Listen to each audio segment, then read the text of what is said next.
ගුරු දෙසුම් අංක 19. මෙම දේශනේ මාතෘකාව භාවනා මග සතුරෝ 2. ව්‍යාපාදය. බටහිර ඕස්ට්‍රේලියාවේ පීටි බෝධිඥාන ආරණ්‍යයේ අධිපති අජාන් බ්‍රහ්මවංශෝ තෙරුන් වහන්සේගේ දේශනයක් ඇසුරින් සකස් කරන ලදී. මෙම දේශනය පරිවර්තනය කොට හඬකවා දහම් හමුව සලකුණ යටතේ ඔබ වෙත ඉදිරිපත් කරන්නේ ජෝර්ජ් කාරියෝසම්ය. එහිදී යම් ප්‍රමාදෝෂයක් ඇතුළත් වූයේ නම් දේශකයාණන් වහන්සේගෙන් හා ඔබෙන් සමාව අයදිමි. එතුමා ඔබ ඉදිරියේ නොසිටියත් දැස පියාගෙන ගත නොසොල්වා සිත එක්තැන් කරගන්නේ නම් එහි අඩුවක් ඔබට නොහැඟෙනු ඇත. නමෝ තස්ස භගවතෝ අරහතෝ සම්මා සම්බුද්දස්ස. නමෝ තස්ස භගවතෝ අරහතෝ සම්මා සම්බුද්දස්ස. නමෝ තස්ස භගවතෝ අරහතෝ සම්මා සම්බුද්දස්ස. ද්වේෂය එහෙමත් නැත්නම් අකමැත්ත හැටියට හඳුන්වා දෙන්න පුළුවන් ව්‍යාපාදය බුදුරජාන් වහන්සේ පෙන්වා දුන් දෙවනි නීවරණයයි. ව්‍යාපාදේ කියන නම ඇහුණු ගමන්ම ඒකෙන් අදහස් කරන්නේ අනික් අයට දක්වන වෛරය එහෙම නැත්නම් තරහ කියලයි උග දෙනෙක්ගේ හිතට එන්නේ. මොකද ඒක අන් අය වෙතම එල්ල වෙන දෙයක් හැටියට සලකන්න බෑ. Taman වෙතටත් ඒක යොමු කරගන්න පුළුවනි. ඒ විතරක්ම නෙමෙයි. මේ අකමැත්ත හෝ ද්වේෂය තමන් වෙත වගේම තමන්ගේ භාවනා අරමුණ වෙතත් ඇති කරගන්න පුළුවන්. දැනුවත්වම හෝ නොදැනුවත්වම මේ විදියට ද්වේෂයක් ඇති කර ගැනීම භාවනා යෝගීන් භාවනාවට එල්ල කරගන්න බලවත් අවහිරයක්.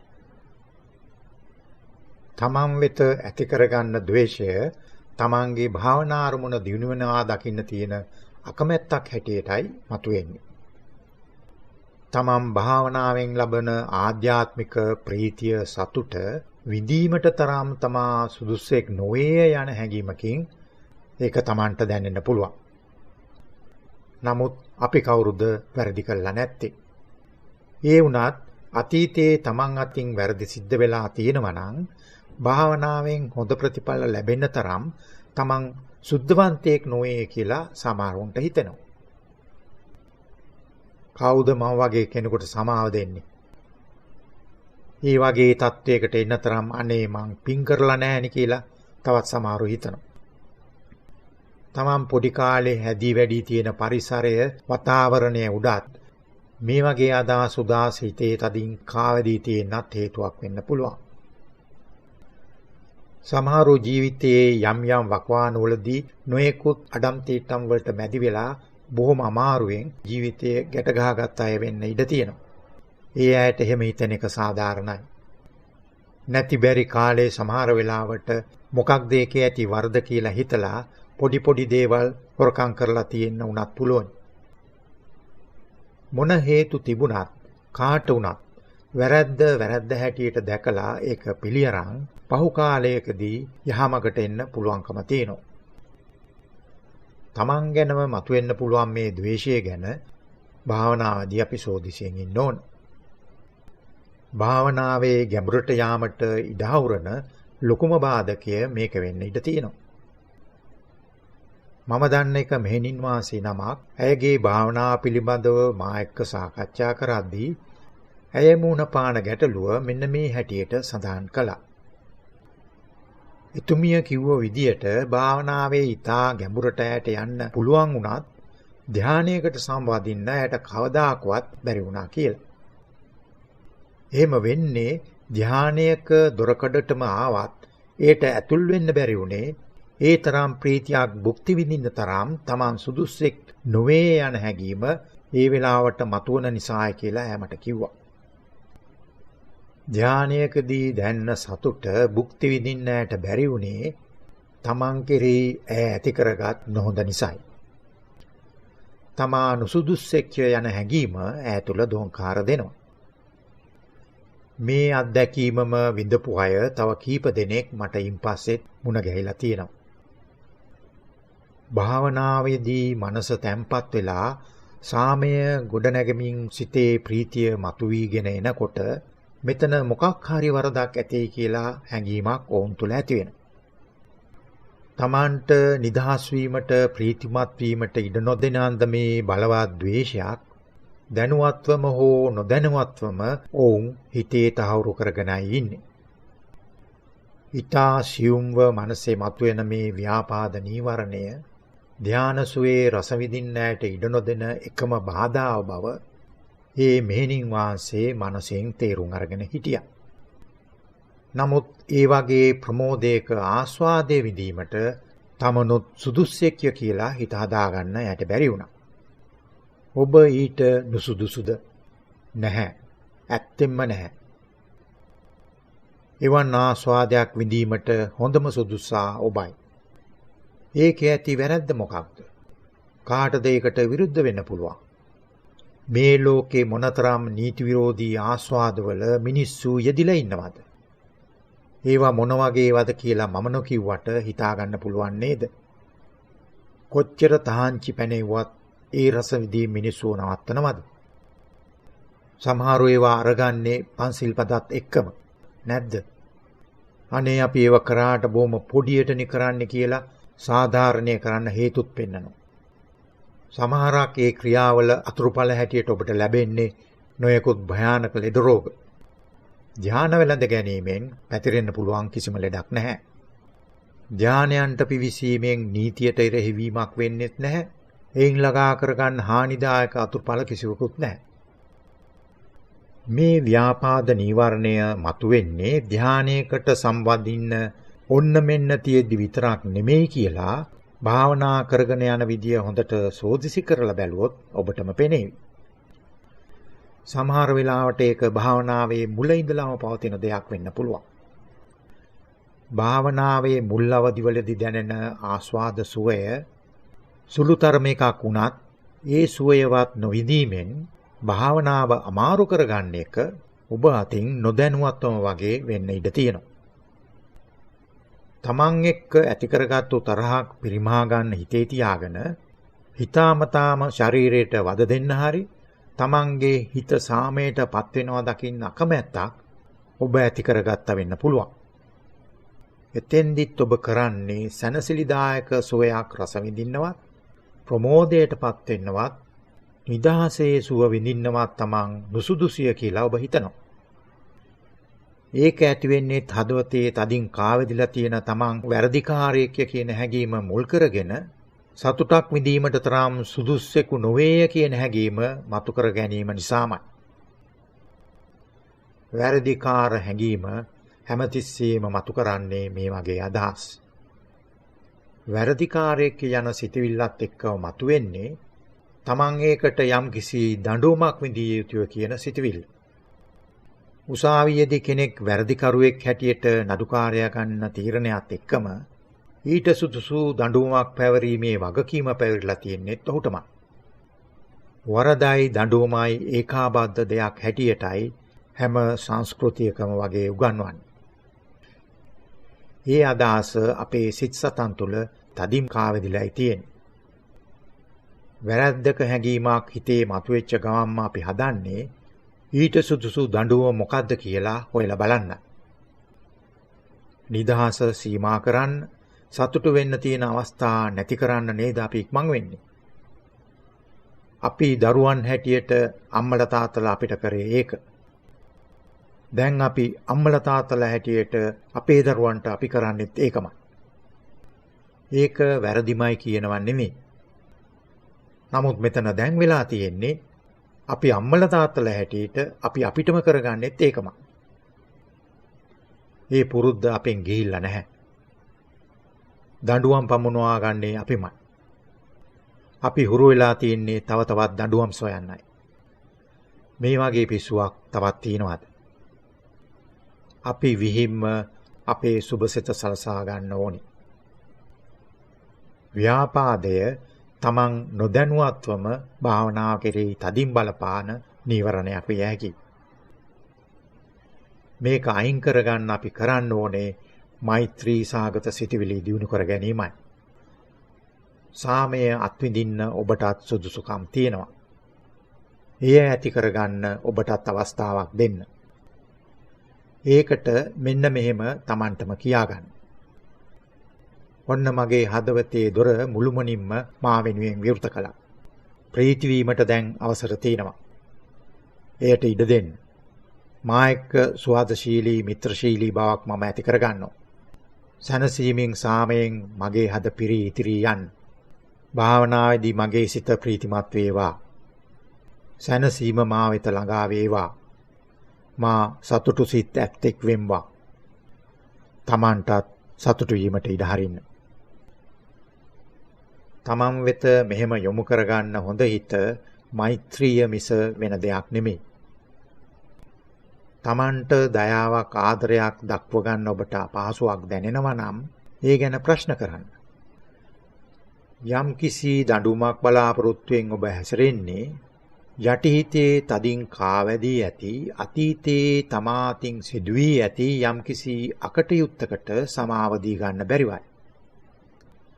ඔබ තවමත් කොන්දේසි රහිතව සර්ව සාධාරණ සමාවක් ඔබට පවරා දීලා නැහැ.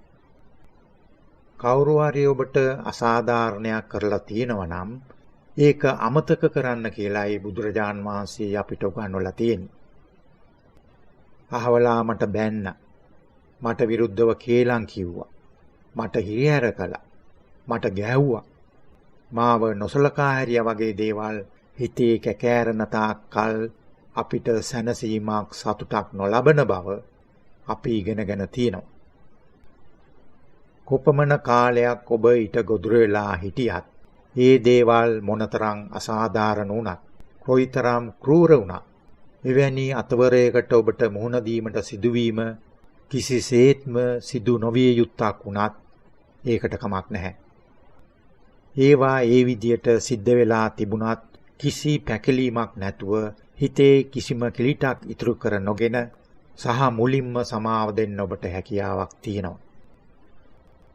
කියන්න නම් ලේසියි කියලා දැන් ඔබට හිතෙන්න පුළුවන්. ඔව් ඒක ඇත්ත තමයි. නමුත් මතක තියාගන්න අදිෂ්ඨානය වීරිය කියන ගුණධර්මත් බුදුදහමේ උගන්වනවා.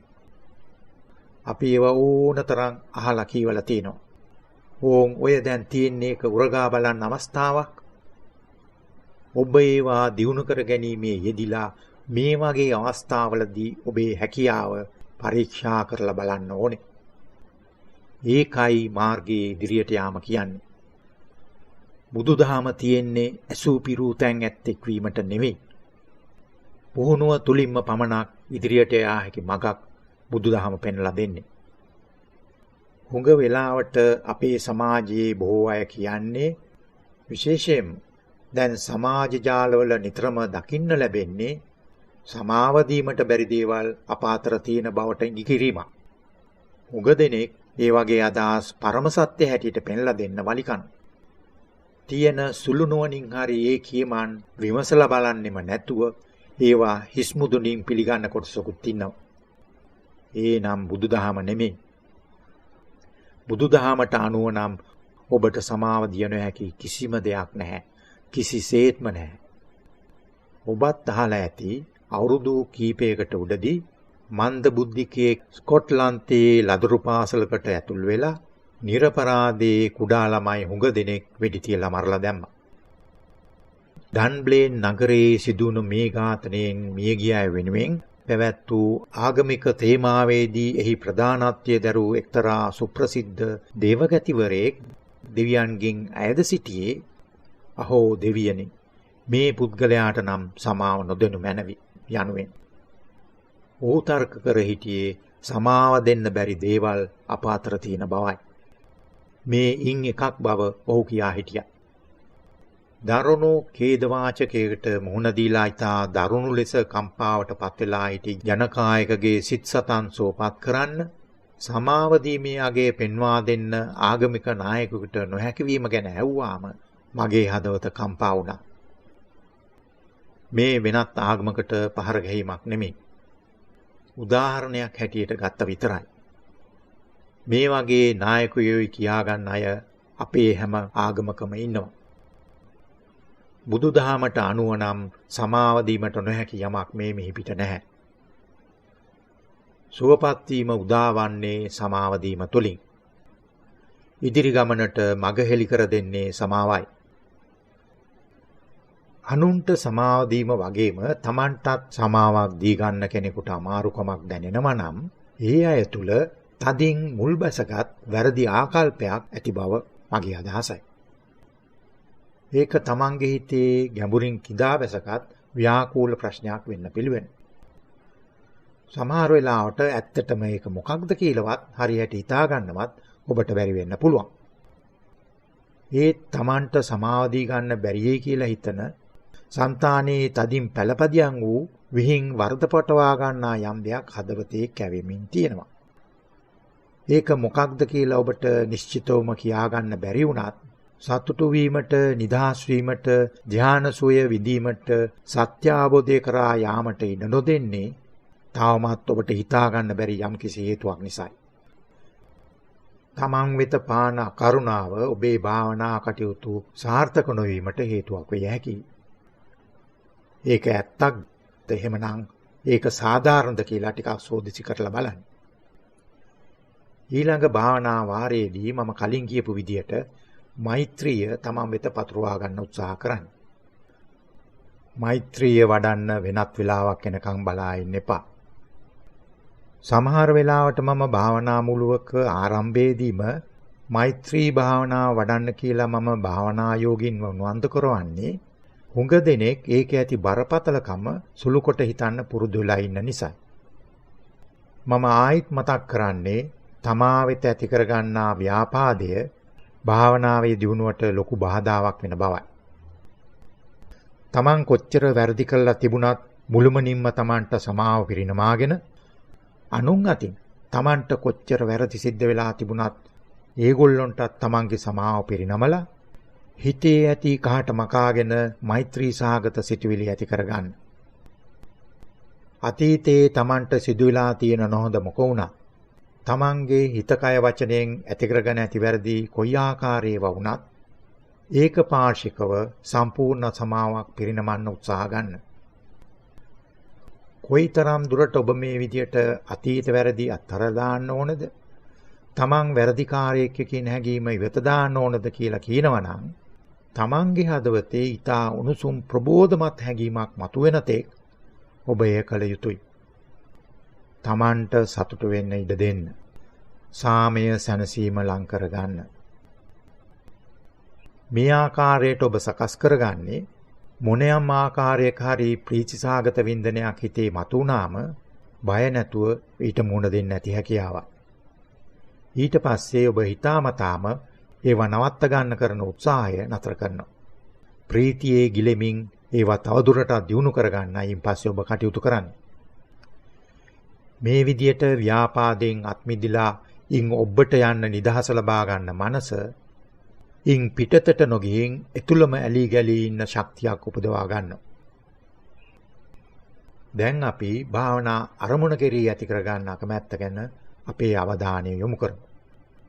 මෙතෙක් භාවනාවෙන් බලාපොරොත්තු වුණු ආකාරයේ ප්‍රතිඵලයක් නොලබපු විශේෂයෙන්ම ආනාපාන සති වැඩිීමේදී ඉන්න අයට ආවේනික වූ පොදු ප්‍රශ්නයක් මේක.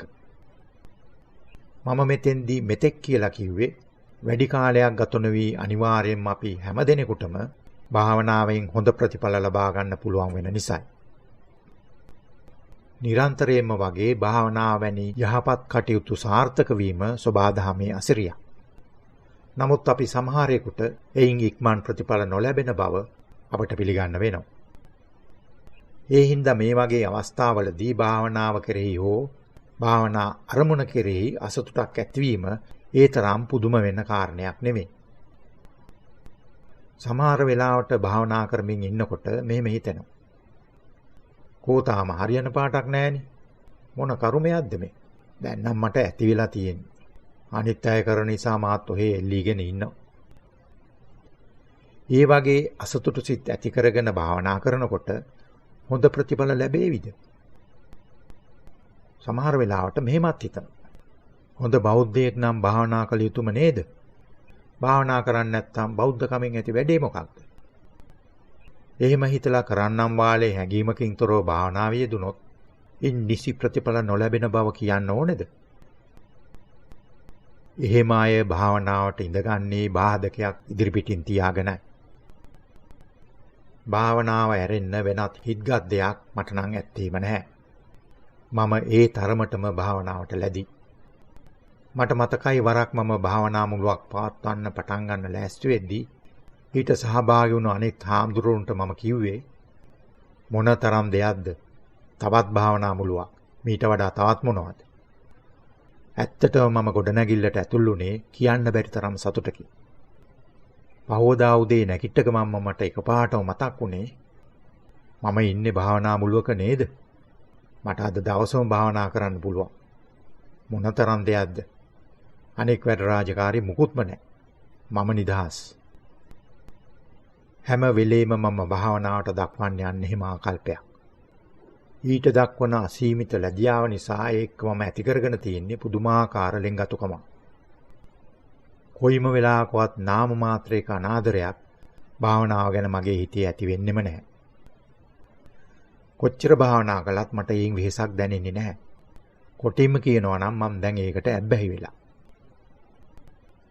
ඔබටත් ඒ වගේ කැමැත්තක් භාවනාවට ඇති කරගන්න පුළුවන් නම් බුදුහාමුදුරෝ මජ්ක්‍ධිම නිකායේ සඳහන් කළ ආකාරයට ඔබේ හිත ඇදී යන්නේ භාවනාවටමයි. මේකටම ලස්සනට ගැලපෙන මේ උදාහරණය දිහා බලන්න. වීදියක් දිගේ ඇවිදගෙන යනකොට හිතන්න ඔබ දකිනවා පාරේ අනිත් පැත්තේ ඇවිදගෙන යන ඔබේ පරණ යාළුවෙක්. ඔබට මතක් වෙනවා එක පාටම ඔහු එක ගත කළ පරණ අතීතේ. ඒ මොනතරම් ලස්සන අතීතයක්ද? යන්න තිබුණු ගමන නවත්තලා පරක් වුණත් කමක් නැහැ. වැඩ ඔහේ තිබුණද කියලා පාර පැනලා දුවගෙන ගින් යාළුවගේ අත් දෙකෙන් අල්ලගෙන ලං කරගන්නේ નિરાයාසයෙන්මයි. මම මේ හදිසි වැඩකට යන ගමන් වැඩේ පරක් වුණාට කමක් නැහැ. යමු තේ එකක් බොන්න. මොනතරම් කාලයකට පස්සේ දැක්කේ. ඉතින් කොහොමද වාසේ දේශේ? යමු අපි ගිහින් ටිකක් කතා කර යමු. භාවනා අරමුණ එක්කත් සතුටින් කාලය ගත කරන්න ඇත්තටම ඔබට උමනා නම් ඒක පරණ යාළුවෙක්ගේ ගානට දාලා අනෙත් හැම දෙයක්ම අල්ලලා දාන්න ඔබ ලෑස්ති වෙන්න ඕනේ. මම භාවනාව සලකන්න යන්නේ එහෙමයි. භාවනාව මගේ අර පරණ මිත්‍රය. ඒ පරණ මතක කොච්චර ලස්සනද? භාවනාව 70ක් දුරදී දැක්ක හැම වෙලේම දුවගෙන ගිහින් තදින් අල්ලගෙන කොතැනකට හරි වෙලා එකට කල් ගෙවන්නයි මම පුරුදු වෙලා ඉන්නේ. භාවනා අරමුණට මම තෝරගෙන තියෙන හුස්මත් එක්ක මට තියෙන බැඳීම මටම පුදුමයි. මම හුස්මත් එක්ක හරිම යාළුයි. මක් කළවත් අත්හරින්න බෑ. මගේ හොඳම යාළුවා හුස්ම. ඔබත් හුස්ම වෙත දක්වන සැලකිල්ල ඒ විදිය නම් ඒත් එක්ක ඒ විදියට ළඟින් ඉන්න පුළුවන් නම් භාවනාදී හුස්මත් නොහැර ඉන්න එක ඔය කියන තරම් අමාරු නැති බව ඔබට පෙනේවි. දැන් මේකේ වෙන්න පුළුවන් අනිත් විරුද්ධ පැත්ත ගැනත් හිතලා බලමු. හුස්මත් එක්ක ඉන්න එක ඔබට ලේසි දෙයක් නෙමෙයි නම් බලෙන් වගේ ඒකත් එක්ක ඉන්න ගියාම හුස්මත් එක්ක ඔබට ඇති වෙන්නේ තරහ, නොරුස්සන ගතිය. විශේෂයෙන්ම භාවනා මූලකදී හරි පොය දවසක පන්සලේදී පැයක විතර කාලයක් එක දිගටම භාවනා කරන්න යෙදුණු අවස්ථාවල් ගැන දැන් හිතලා බලන්න. ඒ වගේ අවස්ථාවලදී හරියට අර පාරේ අනිත් පැත්තේ ඉන්න තරහකාරයෙක් දැක්කා වගේ හුස්ම එනවා දැක්ක ගමන් හිතේ මතුවෙන්නේ මොන කරදරයක්ද මේ? ඔන්න ආයිත් එනවා මේ යෝධයා වගේ සිතුවිල්ලක් නේද? ලයිට් කණුවකට හරි මුවා වෙලා හුස්ම කියන තරහකාරයා මගහරින්න ඔබ නොගන්න උත්සාහයක් නැහැ. ඔබට ඕනෙයින් ගැලවෙන්න. හුස්ම වෙත දක්වන ව්‍යාපාදයයි ඒ. අවාසනාවකට වගේ සමහරෙක් හුස්ම වෙත දක්වන්නේ ඒ වගේ අකමැත්තක්. ඒ අයට මේ බව හරියාකාරව පෙන්ලා දීලා නැත්නම් ඔවුන් භාවනාව සලකන්නේ Tamanට පැවරිලා තියෙන තවත් අමතර වගකීමක් විදියට. බලන්නේ කොහොම හරි මග හරින්නයි. ඒ අයට ඒක සතුටක් නෙමෙයි ඉසරදයක්. දැන් බලන්න කෙනෙක් නිරෝගීකම රැක ගන්න හැමදාම උදේට කරන ව්‍යායාම දිහා බලන්නේ මේ වගේ ආකල්පයකින් නේද? ශාරීරියේ පුෂ්ටිමත් කරගන්න බරෝසවන ව්‍යායාමවල යෙදෙන අය ශරීරයට නොසෑහෙන විදියට වද දීගෙන ඒ වෙනුවෙන් පැය ගණන් කාලය ගත කරන්නේ එයින් යමක් ලබා ගන්න මිසක් කැමැත්තකින් නෙමෙයි. කරන්නම වෙලා තියෙන නිසා. ඔබත් භාවනාවට පිවිසෙන්නේ ඒ විදිහටම නම් සතුටුදායක ප්‍රතිඵලයක් බලාපොරොත්තු වෙන්නේ කොහොමද? ඒ නිසා භාවනා අරමුණ එක්ක සුහද මිත්‍රශීලී බවක් ඇති කරගන්න. භාවනාව සතුට දනවන කටයුත්තක් හැටියට සලකන්න, හිතන්න. මොනතරම් හොඳද? මට කරන්න තියෙන එකම දේ නිකන් ඉන්න එක. යන්න තැනක් නැහැ, කරන්න දෙයක් නැහැ, කතා කරන්නවත් උවමනා නැහැ. වෙන එකක් තියා හිතන්නවත් ඕනේ නැහැ.